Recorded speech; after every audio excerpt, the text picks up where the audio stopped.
నేడు చాలామంది వారి యొక్క ప్రాణాలను కాపాడుకోవడానికి ప్రయత్నం చేస్తూ ఉన్నారు. ఈరోజైనా పోయేది ప్రాణమే, రేపైనా పోయేది ప్రాణమే. మన జీవితాలు ఆవిరి వంటి జీవితాలు, ఎప్పుడైనా మన ప్రాణాలు పోయేవే. తాత్కాలికమైన ఈ ప్రాణం కోసం మానవులు ప్రయాసపడుతూ ఉన్నారు, ఇంకా బ్రతకాలని. కానీ ఎప్పటికైనా చనిపోయేదని చాలామందికి తెలుసు. చనిపోతారని తెలుసు కూడా వారి ప్రాణాలను కాపాడుకోవాలని ప్రయత్నం చేస్తూ ఉన్నారు. అంతకంటే ప్రాముఖ్యమైన ఒక విషయం ఏంటంటే, మన ప్రాణాన్ని మనం ఎలా కాపాడుకోవాలనుకుంటూ ఉన్నామో మన ఆత్మను కూడా ఆ విధంగా కాపాడుకోవాలనే ఆలోచనలో కొంతమంది లేరు. వారు మనకంటే ముందుగా చాలామంది చనిపోయారు. వారి జీవితాలను చూస్తే మనకు అర్థమవుతూ ఉంది.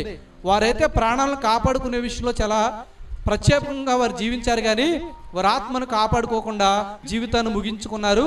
దానికి ఫలితంగా వారు నరకంలో ఉన్నారనే జీవితాలను మనం చూస్తే మనం అర్థం చేసుకోవచ్చు. అయితే దీనికి భిన్నంగా ఒక వ్యక్తి తన జీవితాన్ని చెప్తూ ఉన్నాడు. నేను ఈ లోకంలో జీవించినప్పుడు ప్రాణాన్ని సైతం కూడా లెక్క చేయలేదు, కానీ నా ఆత్మను కాపాడుకున్నాను అని ఆయన చెప్తూ ఉన్నారు. ఆ ఆలోచన విధానంలో మనం ఉన్నప్పుడు ఆ పనిని మనం జరిగించగలిగినట్లయితే మన జీవితానికి ఒక అర్థం ఉంది, ఒక పరమార్థం ఉంది. చాలామంది అశాశ్వతమైన ఈ జీవితం, ఎప్పటికైనా పోయే ప్రాణాన్నే కోరుకుంటూ ఉన్నారు, కానీ ఆత్మను కాపాడుకోలేని విధానంలో లేరు. దానికి ఫలితంగా చాలామంది నరకంలో కనబడుతూ ఉన్నారు. బైబిల్ గ్రంథంలో చాలామంది అక్కడికి వెళ్ళి ఆర్తనాదాలు చేస్తూ ఉన్నారు, అక్కడికి వెళ్ళి వేదన పడుతూ ఉన్నారు, కనబడుతూ ఉన్నారు.